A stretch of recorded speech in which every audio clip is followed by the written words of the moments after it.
kasama mamaya.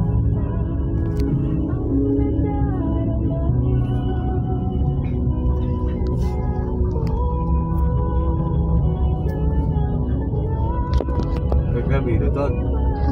Kabibay-bay, taki-taki kami lamang. Gagamitin ko sa mga produkto ng clothes, bag, or shoes.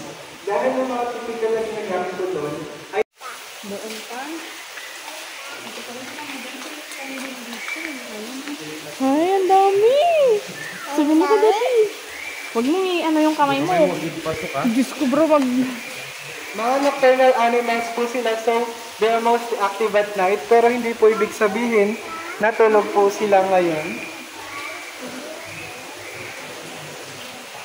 Yung mga buhay ang pinapangalan natin kung saan po sila galing. Ingat lang po, medyo madulas lang po. Pero dyan, buglag pa ka dyan, ha? Tuloy po tayo lahat. Ito po naman si Makmak. Siya po yung kasing hada. Ay, si Makmak. Pwede. Ito daw po si Makmak. So may Makmak po sa bangka. Madami kami Makmak. Kaya pala. Kamukha niya rin yung Makmak na kilala ko. Yung mga malalaking buwaya, katulad po nila, ay pinapakailan po natin ng isang beses kada linggo.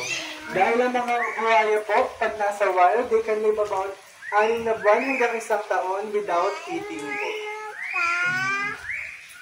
Ano po yung Paano yung 100% carnivorous sila sir. So pinapakain sa namin sila ng fresh na kami ng baboy, baka, or manok.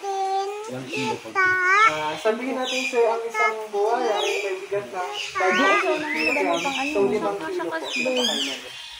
Grabe na lang. Isang beses.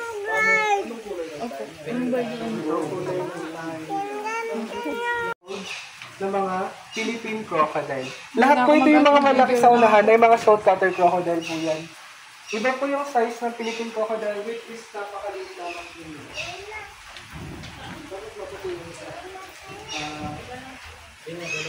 Ano po sir? Hindi. Halabiwa ito. Ay, baka napakakain po rin. Wala. Ay, dyan kaya Saburin mong pangawin. Tapos kaya pa na niya lang agad. sampan ko lang boy. No. Kaya pa. Ben, saburin mong pangawin. Yan yung pinsan ko. Ay, ito mas malaki. Ay, ito yung cute. Ito yung maganda, B.O. Yung sa puno. Yan, oh. Yan siya nakadikit sa puno. Ito. Sa taas. May ganang taroy yung anak balahibo. So guys, din kami galing sa mga ahas, sa mga kapatid ni Vanessa. Mga kakilala. Oh, mga kakilala rather.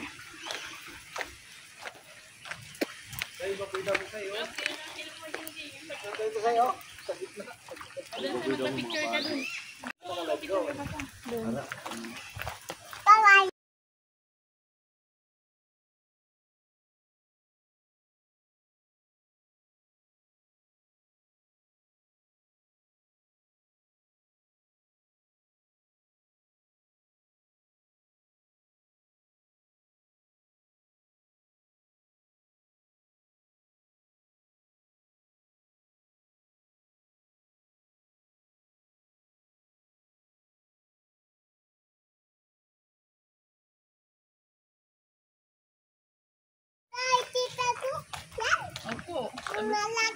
Sabihin mo kay nanay.